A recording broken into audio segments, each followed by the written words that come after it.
Tay-K, 47, the rapper who turned his crimes into a hit song, just got hit with another murder conviction. Already serving 55 years for a 2016 killing, a Texas jury just found him guilty of a second murder, adding 5 to 99 more years to his sentence. But how did a 16-year-old's robbery plan spiral into back-to-back life sentences? And why couldn't witnesses ID him as the shooter? Stick around. We're breaking it all down. First, let's rewind. In 2016, 16-year-old Tamar McIntyre, aka Tay-K, was part of a Texas home invasion that left 21-year-old Ethan Walker dead. His lawyer claimed it was just a robbery, not a murder. But the jury didn't buy it. In 2009, he got 55 years. But here's the wild part. While awaiting trial, Tay-K cut off his ankle monitor, went on the run, and dropped "The Race," a song bragging about fleeing police. It went viral the same day U.S. Marshals caught him in New Jersey. Ironic, right? While evading police in 2017, Tay-K allegedly lured 23-year-old photographer Mark Saldívar to a fake shoot, robbed him, then shot him dead in a Chick-fil-A parking lot. Prosecutors say Tay-K pulled the trigger, but here's the twist. None of the witnesses could positively identify Tay-K as the shooter. That's why he dodged a capital murder charge. Instead, the jury gave him a lesser murder conviction after 8 hours of debate.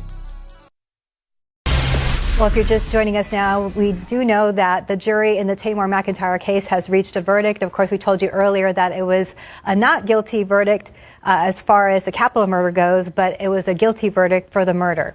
And so our Erica Hernandez covering this fully, this trial from beginning to end. Erica, you were there. Tell us first, though, before you detail what it was like in that courtroom. A lot of people don't know the differences between capital murder and murder. They're two different charges. Yeah, that's correct, Courtney. That capital murder charge would have been an automatic life sentence. But now that it's guilty on murder, now things change up. So that range of punishment changes now from 5 to 99 years or life in prison. But there is a possibility of parole. So there's a lot that the jury can consider. Now, going back to that moment when that verdict was read, we did hear an outburst from McIntyre's family that was sitting behind him. That could be heard during the live. As we were live streaming that verdict, the judge had told them to be escorted out. She had made it very clear at the beginning there were to be no outbursts. So they were glad that that verdict was not guilty on capital murder, but he still has not gotten away with this fully. It is a murder charge, so he is facing, like I said, that wider range of punishment now. So we're now going into what is called the punishment phase. The jury will then have to now listen to more evidence. We're probably going to hear that rap video be entered in at this point because now they can discuss his record in Tarrant County and him being on the run after this incident and the incident in Tarrant County took place. So a lot could be talked about during the punishment phase, which is expected to begin this afternoon at 2 o'clock. And I'm not sure if Michelle, our producer, can tell me, do we have video of when that verdict was read? If so, we're going to play that for you right now. So it says, we the jury find the defendant Tamar McIntyre not guilty of the offense of capital murder as charged in the indictment. We the jury find the defendant Tamar McIntyre guilty of the lesser included offense of murder. So that was the verdict being read. Again, the punishment phase will begin this afternoon at 2. Of course, we are live streaming, so you can watch live on all our digital platforms. Stephanie, Courtney. All right. Thank you so much, Erica, and for that coverage. And that coverage will continue. We stream this live on all the platforms, as Erica has said. So we will continue to follow this and any more information that comes out of today's situation. All right. We are on the record in 2019 CR 12495 State versus Tamar McIntyre. Could I have parties announced for the record, please? Jason, go ahead and make a Galloway for the state, Your Honor. John Hunter, Thomas Lane. For Mr. McIntyre, Your Honor. All right. It's the court's understanding from the deputy that a verdict has been reached in this case. This is what I'm going to tell all the parties who are present in this courtroom. There's not to be any outbursts.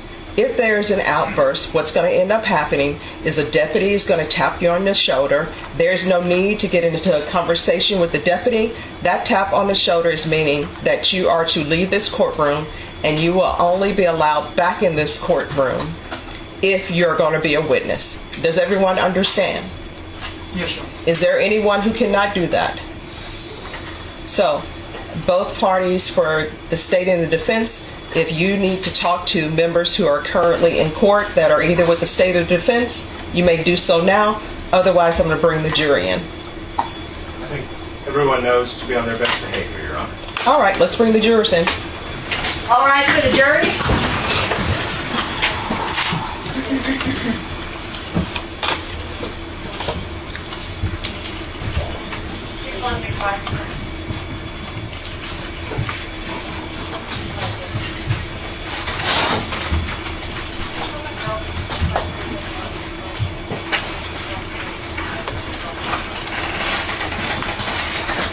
All right, everyone, please be seated.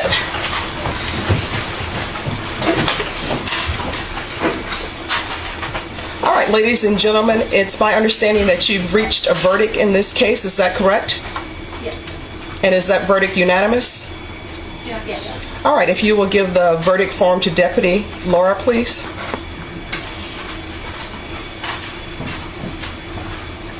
Thank you.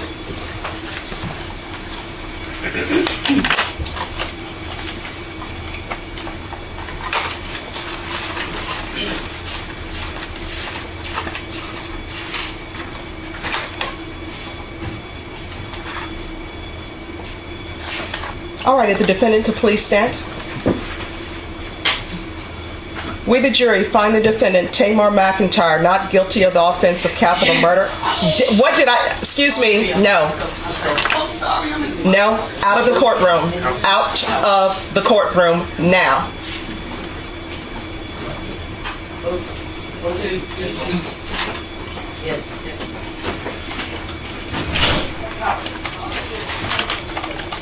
All right, ladies and gentlemen, you don't ignore that. Sometimes, as you can tell, people are invested, correct? So it says, we, the jury, find the defendant, Tamar McIntyre, not guilty of the offense of capital murder as charged in the indictment. We, the jury, find the defendant, Tamar McIntyre, guilty of the lesser included offense of murder. Does anyone wish to have the jury polled? Not the state, Your Honor. Yes, Your Honor. All right, ladies and gentlemen, and do you want them polled as to both counts? As to the count of conviction, Your Honor. All right, you may be seated. Ladies and gentlemen, I'm going to ask you if, in count 2, the guilty verdict for murder, if that is your verdict. If that is your verdict, I'm going to need you to respond yes. Does everyone understand? Yes. So we'll start on this end and work our way down. Is this your verdict?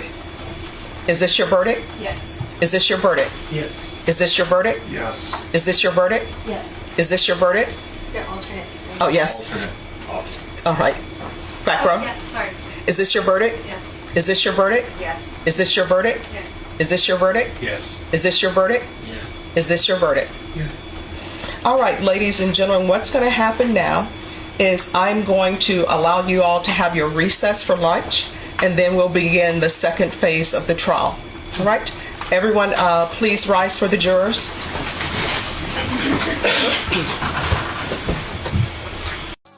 So, what does this mean? Tay-K's already serving 55 years. Now he's facing 5 to 99 more. But since it's not capital murder, he'll be eligible for parole eventually. Though with 2 murders on his sheet, Texas isn't exactly known for early releases. His team argues he was just a kid caught up in chaos. But with 2 families burying their sons, the courts clearly disagreed. Love him or hate him, Tay-K's story is a grim lesson in how fast street cred can turn into a life sentence. What do you think? Was justice served? Drop a comment. And if you want more true crime breakdowns, hit subscribe. We've got a new video every week.